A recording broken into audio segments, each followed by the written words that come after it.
हम तो अपनों से भी बेगाना हुए उल्फत में, हम तो अपनों से भी बेगाना हुए उल्फत में, तुम जो गैरों से मिले तुमको ना गैरत आई। सलाम, नमस्ते, सत श्री अकाल। मैं हूं आपके साथ हर्षिता मिश्रा और आप देख रहे हैं टाइम्स मेल। इस वक्त पूरी दुनिया में अमेरिका की खबरें छाई हुई हैं। अमेरिका के भीतर उथल पुथल मचा हुआ है। बाइडेन को अपनी कुर्सी बचानी है और ट्रंप इस कुर्सी पर जल्द से जल्द अपना कब्जा जमा लेना चाहते हैं। पर इन मामलों से इतर भारत क्या कर रहा है? भारत भी चुनाव लड़ रहा है। भारत में नरेंद्र मोदी भी अपनी कुर्सी को बचाने की चुनावी जंग लड़ रहे हैं, लेकिन उनका सबसे प्यारा और दुलारा नेता अब भारत को ही अपनी नफरत का शिकार बना रहा है। अगर आज इंदिरा गांधी का दौर होता तो अमेरिका की इतनी मजाल नहीं थी कि वो भारत के बारे में कुछ भी बयान देता, लेकिन भारत में नरेंद्र मोदी का पता नहीं कैसा प्रताप है जो सिर्फ उनके अंधभक्तों को नजर आता है। 56 इंच की कथित छाती वाले नरेंद्र मोदी के दौर में कोई भी देश कुछ भी बोलकर निकल जा रहा है और भारत केवल निंदा करते रह जाता है। ऐसे में सवाल है कि विश्वगुरु का क्या होगा? हमारे विश्वगुरु ने बाइडेन के साथ गलबहियां की, उनको गले लगाया, उनके साथ फोटो भी खिंचवाया। बाइडेन तो मोदी के इतने बड़े फैन हैं कि वो मोदी से हाथ मिलाने के लिए भी तरसते हैं। बाइडेन मोदी की एक झलक पाने के लिए मचल जाते हैं। मोदी का एक ऑटोग्राफ पाने के लिए दुनिया के सबसे ताकतवर देश का राष्ट्रपति पागलपन की हद पार करने को तैयार है। भारत की मीडिया बाइडेन के बारे में ऐसा ही फेक न्यूज फैलाती रहती है। झूठ के पाव नहीं होते। अब उसी अमेरिका ने भारत को लाल आंख दिखाते हुए मोदी जी के प्रताप को ललकारा है। भारत के धार्मिक नेताओं को चाहिए कि वो फौरन अमेरिका को श्राप देकर सबक सिखाएं, लेकिन टीवी सीरियल और हकीकत में फर्क होता है। सच तो यही है कि अमेरिका ना तो कोई धार्मिक किताब है और ना ही टीवी सीरियल का रक्षक जिसे श्राप से भस्म कर दिया जाए या फिर उसे श्राप देकर कुत्ता, बिल्ली, मगरमच्छ या भैंस बना दिया जाए। अमेरिका जैसा बनना एक रात का खेल नहीं है, बल्कि अमेरिका जैसा बनने के लिए पूरी एक सदी चाहिए। लेकिन हमारे देश ने साबित कर दिया है कि भारत के भीतर अंधभक्त बनने के लिए महज चंद घंटे ही काफी हैं।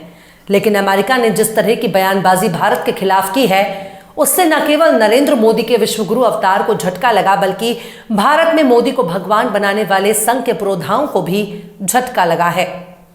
क्योंकि जिन रोहिंग्या को दिन रात गाली बकने से भक्तों को फुर्सत नहीं मिलती है, शायद रोहिंग्या और दूसरे लोगों के बॉयकॉट की हरकतों ने भारत को पूरी दुनिया में बदनाम कर दिया है।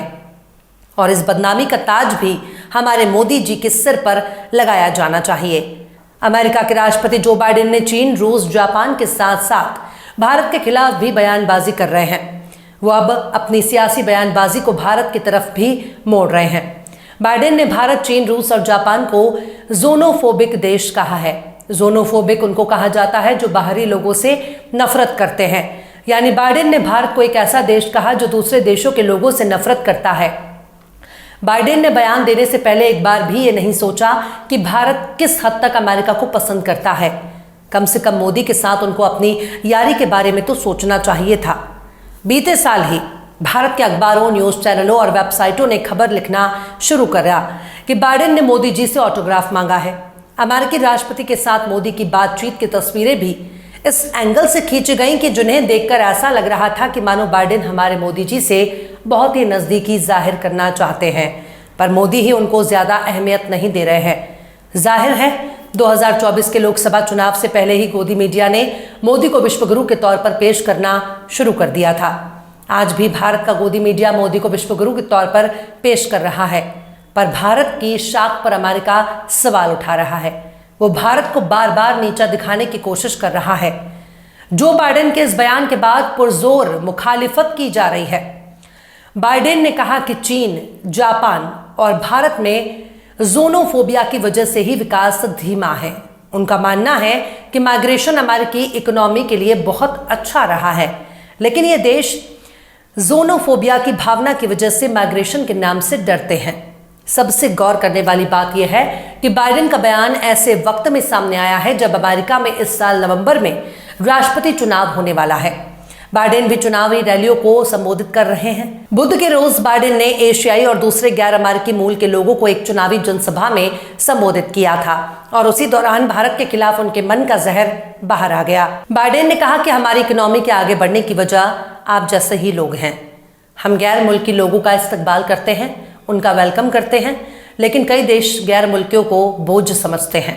आज चीन आर्थिक रूप से इतनी बुरी तरह क्यों रुक रहा है? जापान को परेशानी क्यों हो रही है? रूस को क्यों दिक्कत है? भारत क्यों नहीं बढ़ रहा है? क्योंकि वो ज़ोनोफोबिक हैं। वे गैर मुल्कियों को पसंद नहीं करते, वे गैर मुल्क के लोगों को नहीं चाहते। लेकिन सच तो ये है कि गैर मुल्क के लोग ही हमें मजबूत बनाते हैं। दरअसल अमेरिका में जल्द ही चुनाव होने वाला है, उसी के लिए अभी से माहौल बनाया जा रहा है। रूस और चीन से अमेरिका बहुत नफरत करता है क्योंकि ये देश उसको सीधे टक्कर देते हैं। हथियारों से लेकर औजारों तक रूस और चीन अमेरिका से कहीं ज्यादा बेहतर है। अमेरिकी और यूरोपीय देश की मीडिया ने ही अमेरिका का बुलबुला बना रखा है, वरना अमेरिका के भीतर के हालात भी कोई बहुत अच्छे नहीं हैं। खासकर बाइडेन के दौर में अमेरिका के भीतर का हाल बेहाल हो चुका है। पर भारत ने अमेरिका का क्या बिगाड़ा है? दरअसल अमेरिका में काले गोरे का लोगों के बीच फर्क पाया जाता है। काले लोगों को बुरा पेश करते हैं और जबकि गोरे लोगों को बेहतर मानते हैं। शायद यही वजह हो सकती है कि उनके मन में भारत के खिलाफ इतना जहर भरा हुआ है।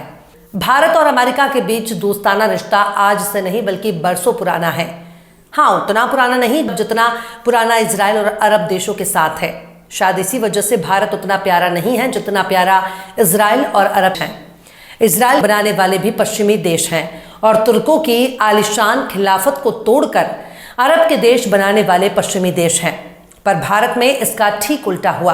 भारत ने यूरोप की गुलामी से खुद को आजाद कर लिया। भारत ने अंग्रेजों के खिलाफ 200 साल तक आंदोलन करता रहा और एक दिन उसे भारत से अपना बोरिया बिस्तर पैक करके भागना पड़ा। हाँ, ये बात अलग है कि भारत को अंग्रेजों से आजाद कराने के लिए उस वक्त भारत में मौजूद आरएसएस और हिंदू महासभा जैसे संगठनों ने कोई योगदान नहीं दिया।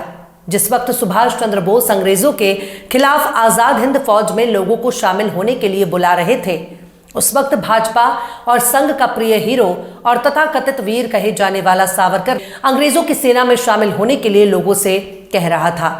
अगर गौर से देखा जाए तो अमेरिका को एशियाई लोगों से दिक्कत है। ये लोग उनको टक्कर दे सकते हैं। जो अमेरिका खुद ही जापान पर परमाणु हमला करके उसे झुकने पर मजबूर कर चुका हो, वो खुद को बहुत बड़ा शांति दूत बनाकर पेश कर रहा है। पर गजा में पहुंचकर अमेरिका नंगा हो चुका है और आज नहीं तो कल उसके सुपर पावर होने का घमंड यही एशियाई देश तोड़ देंगे। लेकिन भारत ने अमेरिका का क्या बिगाड़ा है? भारत शुरू से ही फलस्तीन का समर्थक रहा है। नरेंद्र मोदी के दौर में भी भारत ने फलस्तीन का समर्थन किया है। भारत ने हर प्लेटफॉर्म में फलस्तीन का समर्थन करते आ रहा है। शायद अमेरिका को भारत के इसी रुख से दिक्कत हो रही हो। भारत का रूस और ईरान का साथ भी दोस्ताना ताल्लुक है, पर अमेरिका चाहता है कि उनकी मनमर्जी के मुताबिक भारत अपनी यारी और दुश्मनी का पैमाना तय करे। पर भारत ऐसा नहीं कर रहा। भारत को घेरने के लिए अमेरिका ने एक और कोशिश की है और वो है खालिस्तान। भारत ने खालिस्तानी ग्रुप को बैन कर चुका है और उनको आतंकवाद की लिस्ट में शुमार कर चुका है। उन्हीं खालिस्तानी संगठनों के नेताओं के कत्ल का इल्जाम भी भारत के सिरमाथे पर फोड़ रहा है। गुरपतवंत सिंह पन्नू हत्या की साजिश के लिए अमेरिका ने भारत पर बड़े बड़े सवालों के तीर दागे हैं। पन्नू की कथित हत्या की साजिश का इल्जाम भारत पर लगाने के लिए अमेरिकी अधिकारी हमारे देश की खुफिया एजेंसी रॉ पर उंगली उठा रहे हैं ताकि विदेशों में होने वाली हत्याओं के लिए भारत को जिम्मेदार ठहराया जा सके। इसके लिए बाकायदा अमेरिकी अधिकारी मीडिया में अपने बयान जारी करके भारत को घेरने की कोशिश कर रहे हैं। अमेरिकी अखबार वॉशिंगटन पोस्ट ने दावा किया है कि अमेरिकी अधिकारियों का मानना है कि पन्नू का मारने का आदेश उस वक्त के रॉ चीफ ने दिया है। यही नहीं, इस रिपोर्ट में पन्नू की कथित हत्या की साजिश के लिए भारतीय राष्ट्रीय सुरक्षा सलाहकार और पीएम मोदी के करीबी अजीत डोभाल का नाम भी उछाला गया है। हालांकि वॉशिंगटन पोस्ट की रिपोर्ट को भारत ने खारिज कर दिया और इसे गैर जिम्मेदाराना करार दिया। अमेरिकी अधिकारियों ने कथित रॉ एजेंट विक्रम यादव का नाम भी लिया है। विक्रम पर आरोप है कि उसने पन्नू के बारे में सारी जानकारी किलर को दी, जिसमें खालिस्तानी अलगावादी नेता पन्नू के न्यूयॉर्क का एड्रेस भी शामिल है।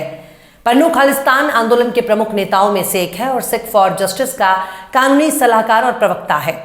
सिख फॉर जस्टिस मकसद एक अलग सिख राष्ट्र बनाने की सोच को आगे बढ़ाना है।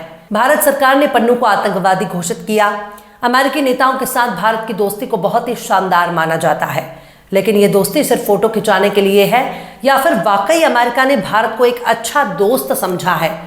नरेंद्र मोदी ने प्रधानमंत्री की कुर्सी पर बैठने के बाद से लेकर अब तक सिर्फ अमेरिकी नेताओं के साथ अपनी यारी के लिए मशहूर हैं।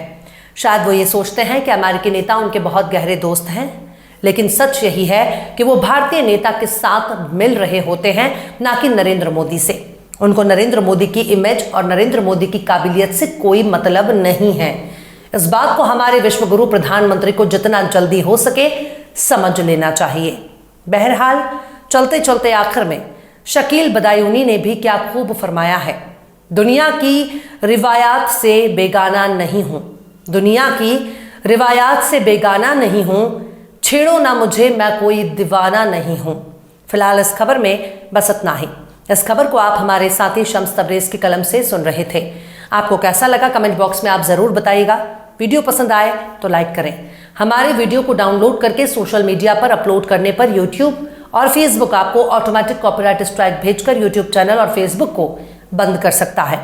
इसलिए वीडियो पसंद आए तो यूट्यूब के वीडियो लिंक को फेसबुक, ट्विटर, व्हाट्सएप पर अपने रिश्तेदार, यार, दोस्तों को भी शेयर करें और बेबाक, निष्पक्ष, स्वतंत्र पत्रकारिता को सपोर्ट करने के लिए आप हमारे चैनल टाइम्स मेल को जरूर से सब्सक्राइब करें और हाँ, बेल आइकन की घंटी वाली बटन आप जरूर से दबा दें ताकि आपको हमारे आने वाले नए वीडियो की नोटिफिकेशन फौरन ही मिल जाए। फिर मिलते हैं किसी और वीडियो में एक नई खबर के साथ। हर्षिता मिश्रा को दीजिए इजाजत। जय हिंद। अगर अभी तक आपने हमारे चैनल टाइम्स मेल को सब्सक्राइब नहीं किया है तो जल्दी से सब्सक्राइब कर दें और बेल आइकन भी प्रेस कर दें।